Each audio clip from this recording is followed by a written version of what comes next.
نحمده ونصلي على رسوله الكريم أما بعد فأعوذ بالله من الشيطان الرجيم بسم الله الرحمن الرحيم رب اشرح لي صدري ويسر لي أمري واحلل عقدة من لساني يفقهوا قولي.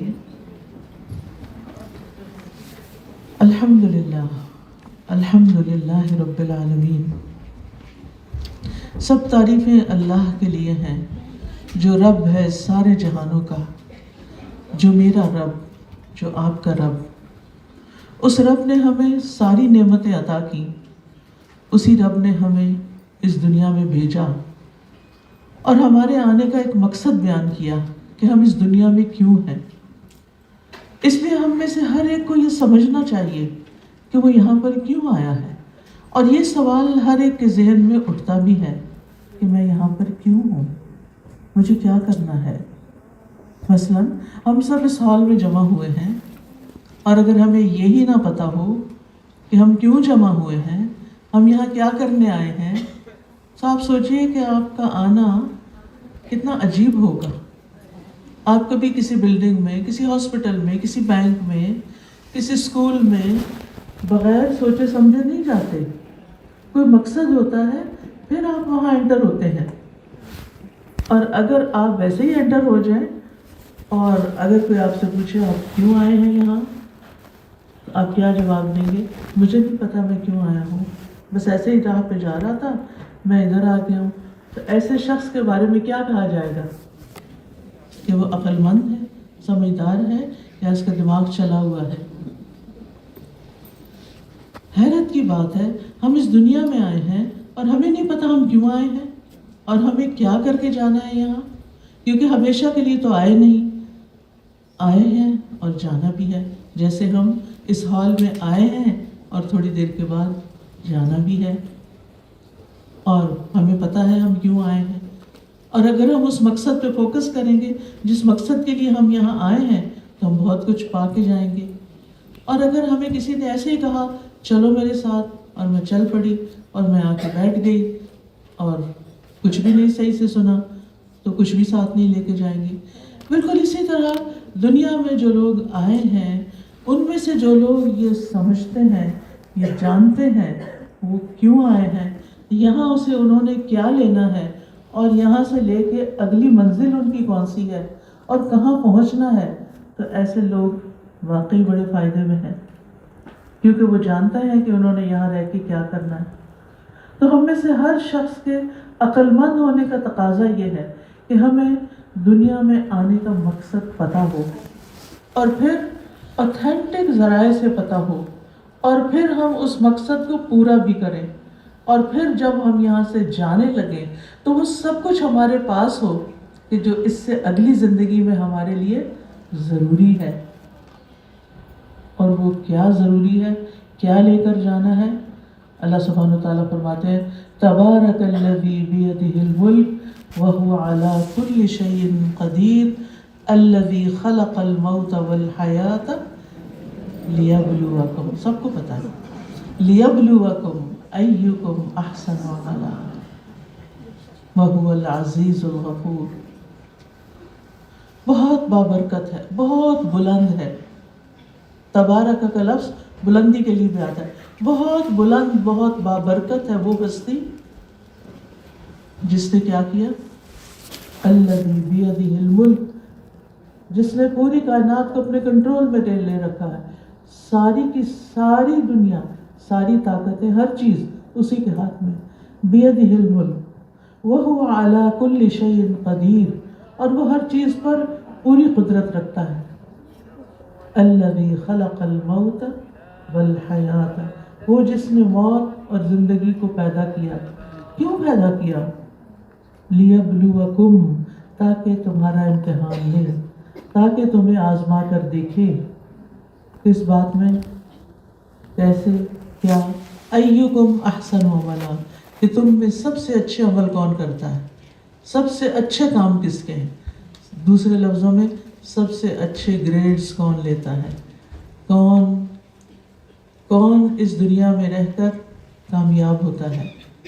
لہذا